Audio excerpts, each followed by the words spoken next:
Now, spring means a lot of different things to a lot of different people. But to Jasper McCoy in Blaine's Corner, Missouri, one of the things spring meant was that it was time to go hunting for morel mushrooms. And old Jasper didn't have too many pleasures left in his life. His dog Rex passed over the winter.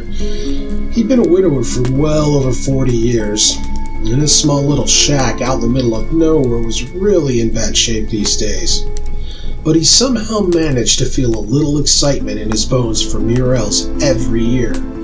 Plus, sometimes if he got lucky, he could even sell a few to some of the increasingly few city folk going through Blaine's Corners on their way to somewhere else. Now it had been raining decently for the past couple of days, and now it looked to be clear and calm. So Jarvis was feeling good about his chances when he started off into the woods that morning, pulling a two-wheeled cart behind him. Somehow, though, after 4 hours of searching, he had found nothing, and had at this point basically scoured every inch of his property. So Jarvis decided now he could pretty easily sneak over onto his neighbor's land and hunt undetected. He easily lifted his cart over the rotting barbed wire fence, then off he went. Eventually Jarvis was following a gully that he thought looked promising when he stumbled onto the entrance to a cave. Now this wasn't really unusual. Missouri is full of caves, and Jarvis had no interest in spelunking. But hold on a minute, he could see some morels a few feet inside the entrance. Now this didn't really make any sense to Jarvis because he'd never heard of morels growing inside a cave before, and he'd been hunting them since he could walk. Still though, there they were, a trove of them. He crept inside the cave entrance and began to fill his cart. It was only a few feet into the cave when the vanishing sunlight made things dark, gloomy, cold. Jarvis was crawling at this point, but it was worth it for the haul he was getting. Peering into the darkness in front of him, he gasped in shock. He was looking at the biggest morels he had ever seen. Many of these had to be a foot tall at least. Jarvis felt a smile creep across his face and realized it had been a long time since that happened. He was just about to start picking the giant morels when he saw the fairy.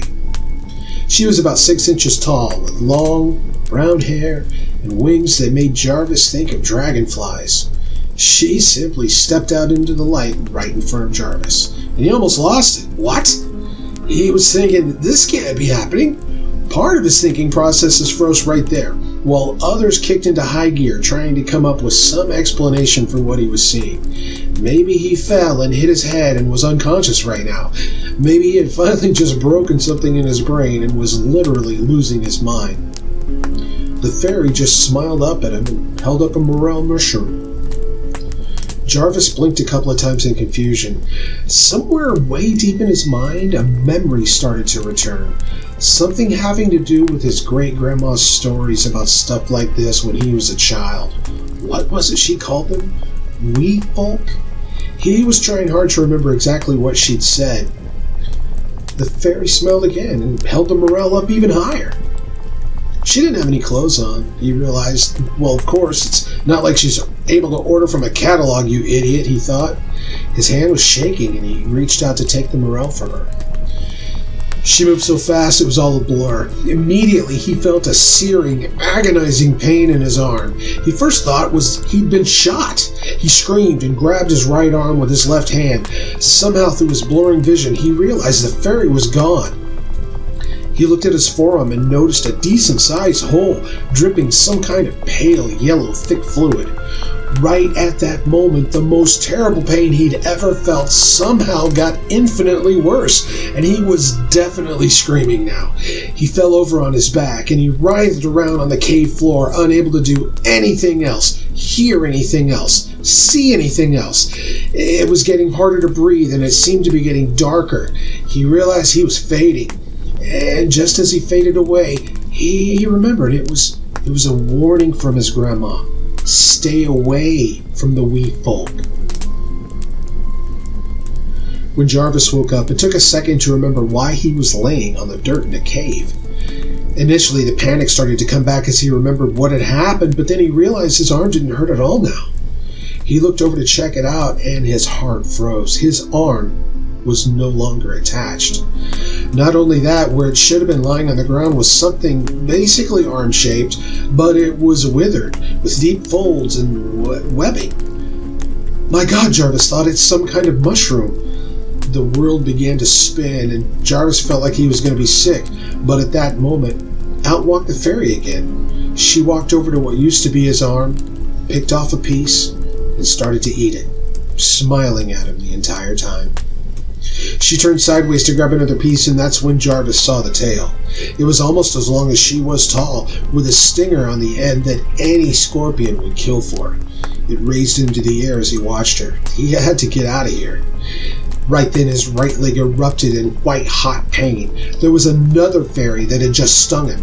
Desperately, he tried to back away, putting down his left arm for leverage, and that's when he got stung in his left wrist. Screaming, he held up his remaining arm just to see the same hole and ooze as before. Just then, another explosion of pain racked his body as he was stung in the left leg. Thankfully, it didn't take as long as before to pass out. Now, Jarvis awoke sometime later and could barely see now. The moon was the only source of light at this point. Jarvis turned his head from one side to the other, straining to see what he was hearing. He could hear some kind of rustling all around him. He realized he couldn't move or feel his arms and legs. His vision slowly adjusted to the light, and he realized there were a dozen or more of the fairies all around him, all eating the mushroom growth that used to be his arms and legs. Jarvis began to scream, and the last sane thought he had before he descended completely into lunacy was, How long are they going to keep me like this before they eat the rest? Now, I'm not completely sure exactly what happened next to poor old Jarvis, but if you really want to know, maybe head out to Blaine's Corner in rural Missouri. Maybe you'll find a gully a few miles from the ruins of an old rundown shack. You just might run up on a cave entrance. I hear the morels grow pretty thick in there. Thanks so much for joining me for another Campfire Tale. I hope you enjoyed it, and if you did, please like, share, and subscribe. And just because this fire's getting low don't mean I won't build another soon. I hope to see you back then. So many more stories to share.